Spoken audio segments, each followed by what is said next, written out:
జై జ్యేష్ఠ, జయ జయ జ్యేష్ఠ. భూలోక భూలోక బాధాల రక్షకి జ్యేష్ఠమాత. ఆ జ్యేష్ఠమాతకు ఎలా ప్రార్థన చేయాల?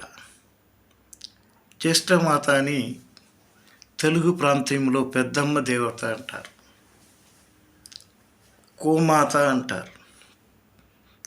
అటుమించిన ఒక అతి పరాక్రమమైన ఒక దేవత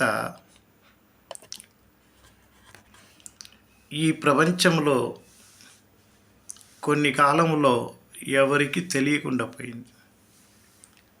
ఇప్పుడు జ్యేష్ఠమాతని ఆరాధించే ఒక కాలమైంది. ఆ కాలంలో దేవాలయంలో ఉన్న అమ్మవారు మట్టిలో పూడిపోయి ఇప్పుడు ఒక్కొక్క చోట్లోని మట్టిలో నుంచి లేస్తున్నారు.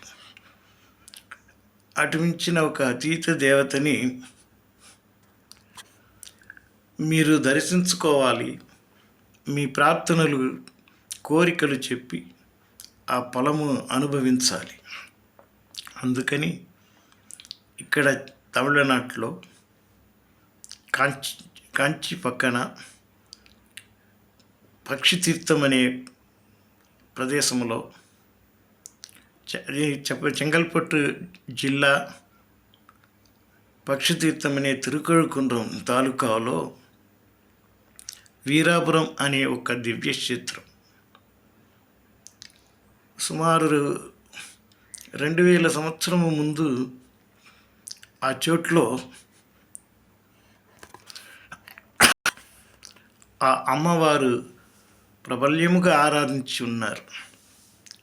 కాలములో అమ్మవారు మట్టిలో పూడిపోయి ఇప్పుడు బయటికి వచ్చి దేవాలయములో మనకు ఆశీర్వాదము, అనుగ్రహము చేపిస్తున్నారు.